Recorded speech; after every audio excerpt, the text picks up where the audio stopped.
to the very first episode of 3-Point Play.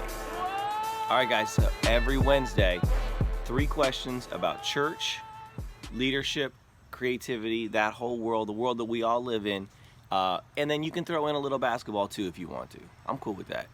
All right, so check it out. Here's today's first question. What is the best strategy for getting your team to bring their best ideas daily? Okay, so here's a fun one that I like to do when I'm leading a team.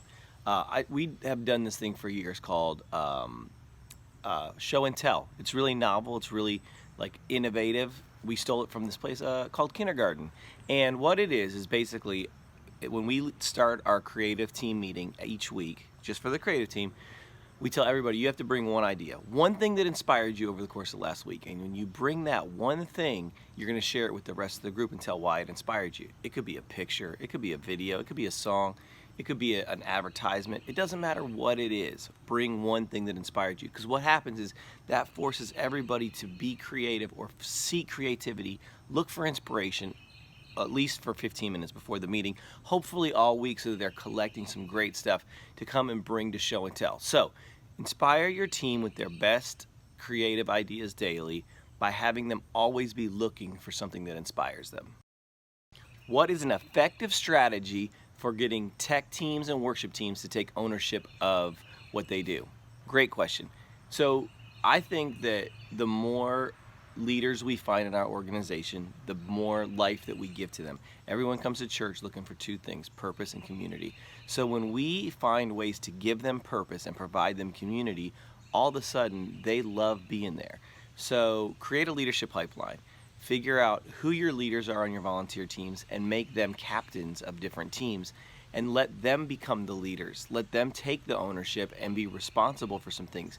Give responsibility and authority. And when you do that, you start to watch people take ownership, because when they know that it's all on them and they're responsible, but they're also empowered to make the decision, they start to take ownership. Ridiculous ownership. All right, question number 3. What do you do when you start to feel like you're running out of ideas? 3 things I think you can do. Number 1, turn on the antenna in your mind. Start looking for inspiration everywhere. When we stay alert, all of a sudden we start to notice things that we never noticed before. Truth is, when we're not alert, we are not stewarding our creativity super well. Number 2, I think that you have to change your routine. Routines become the Novocaine of our creative expression. So what I want you to do is find new canvases, create a new space, drive a different route to work, listen to different music, find a different place to work. If you work at a coffee shop normally, go to a different coffee shop. If you work in your office normally, go work in the auditorium or go work in the lobby, or you want to mess somebody up, go work in their desk. Okay, find a different place to work. And then the third one, take a walk. If you're feeling like really, really stuck or really, your creativity's just down, go for a long, long walk. Go find some nature. Go walk around. Listen to some music while you're doing it, and watch what happens. All of a sudden, your creativity is going to start to bubble back up. Guys, don't forget, 3 questions every Wednesday. You can send them to me, B_REWSTER on Instagram. DM me your questions, and we'll answer them. Also, look at Creative Church for some prompts to leave your questions from time to time. All right, guys, next Wednesday, check it out. And between now and then, don't foul out.